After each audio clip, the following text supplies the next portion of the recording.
দক্ষিণ মালদা লোকসভা কেন্দ্রের তৃণমূল প্রার্থী শাহনওয়াজ আলী রায়হানের সমর্থনে সুজাপুর বিধানসভার কালিয়াচক কৃষক বাজার মাঠে সভা করলেন তৃণমূল সুপ্রিমো তথা মুখ্যমন্ত্রী মমতা বন্দ্যোপাধ্যায়। প্রথমেই তিনি বলেন যে তিনি ক্ষমা চেয়ে নিচ্ছেন, এখান থেকে গণিশ সাহেবকে দাঁড় করিয়েছিলেন এবং আপনারা জিতিয়েছিলেন।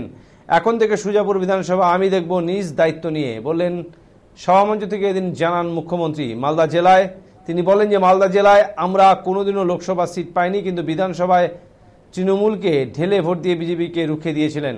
বিজেপির দুটো চোখ, একটা কংগ্রেস অন্যটি সিপিআইএম, বলেন এদিন মুখ্যমন্ত্রী। এছাড়াও তিনি বলেন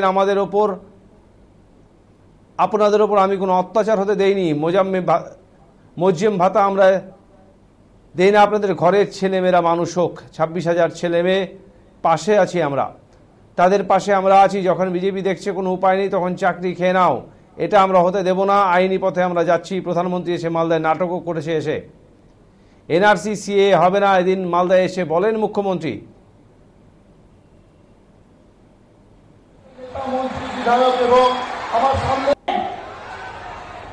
আমের যখন রপ্তানি হয় তখন কি লেখা থাকে কোনটা সংখ্যালঘুর চায়ের বাগান আর আমের বাগান, আর কোনটা হিন্দুর আমের বাগান, কোনটা তপশিলি আমের বাগান, না কোনটা আমার আদিবাসীদের আমের বাগান? মালদার আম, মুর্শিদাবাদের আম, পৃথিবীর বিখ্যাত আম বাইরে যাতে রপ্তানি হয় তার ব্যবস্থাও আমরা করে দিয়েছি। কি মা বোনেরা লক্ষ্মীর ভান্ডার আপনারা পাচ্ছেন না? মা বোনেরা বসে আছেন যারা আম্মারা,